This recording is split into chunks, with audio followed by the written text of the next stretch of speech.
Hello, Geneva, and welcome to Officially Speaking. I'm your host, Kevin Starr. Did you know that Geneva has a mental health board? It might not be one of our most recognized boards that serves for the city, but today we are talking with Chairman John Ford to learn a little bit more about what this group does. John, thanks for being here today. Entirely welcome. For those viewers that might not be familiar with the Mental Health Board, can you give them a little bit of background about this group and when it was started? In 1989, the voters passed a referendum in support of local control. And this was at a time shortly after the state of Illinois had closed a lot of the mental facilities.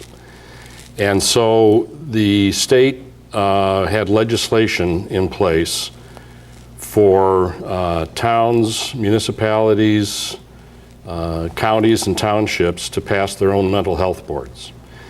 And the reason for this was to help the people who had intellectual or developmental disability, had mental illness, or were dealing with substance abuse problems.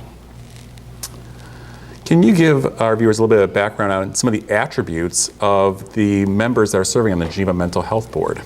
Yes, we have 7 members, and right now we have people who either are now or have been a special education teacher, executive director of a county health department, a school nurse, a clinical therapist, a clinical psychologist, and a mother and lawyer of a special needs child.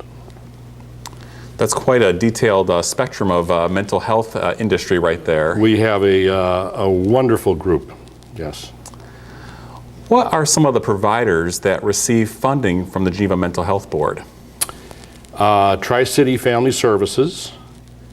Their main focus is counseling, family counseling, oftentimes in crisis situations. Aid for Individual Development is an organization that deals with intellectual and developmental disability and mental illness on a broad front, including housing, which is a huge issue. Ecker Center, which is focused on mental illness. Lazarus House, dealing with the homeless. Wren's Addiction Center. Day One Network, which deals with usually young children that have been early identified with problems and try to sort out for the family just what the problem might be and where to go for help. Very good. Now, obviously, this program wouldn't be possible without money. Is there a cost to taxpayers to operate the Geneva Mental Health Board and the services that you provide? $7 a year per person. $155,000 budget is what we're dealing with. Can you describe the group home that was purchased by the Mental Health Board? Yes. In 2007, after almost 20 years of saving from the inception of the Mental Health Board, saving for a capital purchase, we bought a house in Geneva. We turned it over for operations to aid individual development, and they run the house. The Mental Health Board cannot operate or deliver services directly. We facilitate. And there are 5 adult individuals there identified with any number of developmental or intellectual problems. And that is exactly the purpose of the law, is to facilitate these kinds of things so that the Mental Health Board is seed money and can initiate something. The funds that are available to those people on an ongoing basis barely cover their cost of living and have no way of being able to cover mortgage or rent. And that is the purpose for buying a group home and then having it run by a professional provider. And that's out on, it's here in Geneva. In the future, do you envision the Geneva Mental Health Board purchasing any additional homes? It would be nice, but it is not likely. In this kind of environment, it's difficult to justify saving for almost 20 years to buy one house. The housing, the backlog of people needing this kind of housing is huge, and to buy it one house every so often is simply not a viable solution. Your board seems to be doing a lot of great work in the community. What are some of the challenges that you seem to be facing going forward? Well, funding always. That's the common element to all the needs, is rather thin funding for a very broad need.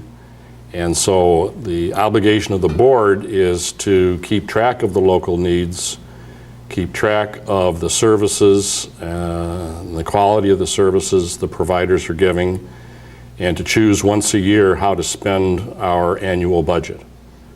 And the giant in that room always is the cost of housing for adult developmental disability living.